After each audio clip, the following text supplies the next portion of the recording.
des difficultés en mathématiques. Sur la puissance de communication que présentent les jeux. Bonjour Olivier Roussille. Bonjour. Vous êtes coproducteur de la web-série Simplex, produite donc par France TV Éducation. Quelle a été votre motivation?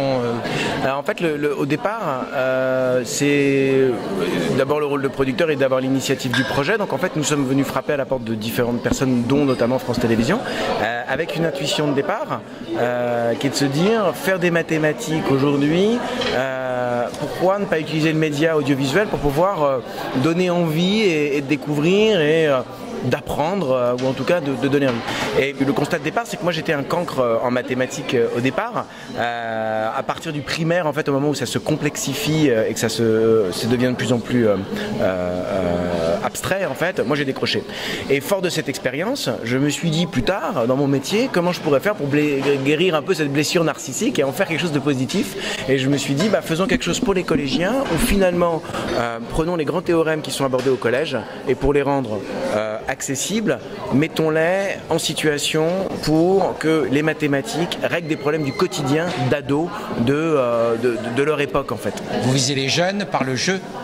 Alors, il y a deux choses. Il y a une écriture d'une web-série qui est quelque chose que les ados consomment facilement. Donc ça, c'est la série Simplex. Et à côté de ça, il y a un jeu type runner, en fait, où vous faites avancer un petit bonhomme et qui est un jeu de calcul mental, finalement, qui sont des opérations pas si compliquées, mais qui, parce qu'elles arrivent de plus en plus vite, demandent une agilité mathématique qui est finalement jouée avec des chiffres. Ça n'a pas plus d'ambition, mais c'est déjà pas mal. Alors, vous avez quand même regardé cette web-série. Donc, est-ce que vous avez progressé sur le théorème de Pythagore, sur les angles, est-ce que vous avez progressé? Alors oui, j'ai révisé mes fondamentaux.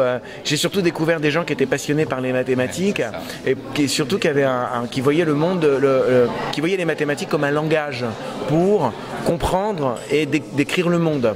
En ce sens, voilà, j'ai compris toute la profondeur des mathématiques et un sens que m'avait échappé. Voilà, nous on est plus terre à terre, on montre simplement que avec un peu d'astuce et avec quelques bases mathématiques, on peut régler des problèmes du quotidien. Alors le cancre de mathématiques vous avez été vient de découvrir que Réflexe, c'est aussi un algorithme tel que l'a présenté Cédric Villani. Quelle est votre impression?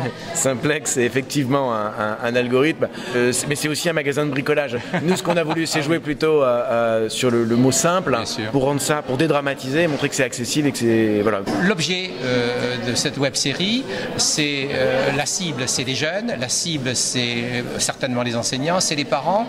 Comment vous la voyez, vous, cette web-série, dans le cadre de l'apprentissage des adolescents? C'est eux-mêmes qui vont venir, c'est les parents qui vont les accompagner, c'est les enseignants qui vont proposer? Comment vous le voyez? Alors déjà, nous on n'est pas l'école, on propose un contenu ludo-éducatif, donc vous pouvez y rentrer aujourd'hui grâce au web. En fait, ce contenu il est disponible sur beaucoup de plateformes, comme France Télévisions Éducation, comme Universcience, bientôt sur une plateforme canadienne, en France dans d'autres plateformes.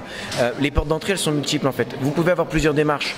Certes, l'idée c'est de venir chercher ce contenu et Internet pour ça est formidable.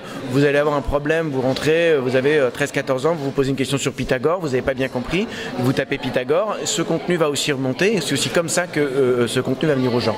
Par ailleurs, il sera mis en avant sur l'ensemble de ces plateformes. Ça, on va s'adresser aux parents. Beaucoup de parents, lorsque je parlais de la série que j'étais en train de produire, me disaient « Ah, vivement que tu aies fini cette série, mes ados, je m'arrache les cheveux, je serais tellement content d'avoir quelque chose qui me permette de... » Voilà, donc après, je crois à la durée, que ça vive dans la durée. Ce contenu va exister pendant un certain temps, il y a peu de chances qu'il se démode trop rapidement, en tout cas je l'espère. Pythagore a encore de bons jours devant lui. Et voilà, et avec grâce à ces portes multi-entrées, j'espère qu'en tout cas, on rentrera parfois dans l'école ou à la maison, il y aura des usages divers, mais je crois que ça pourra s'inscrire dans une vraie démarche de co-apprentissage. Évidemment, ça ne remplace pas l'école. Merci Olivier Roussille. De rien.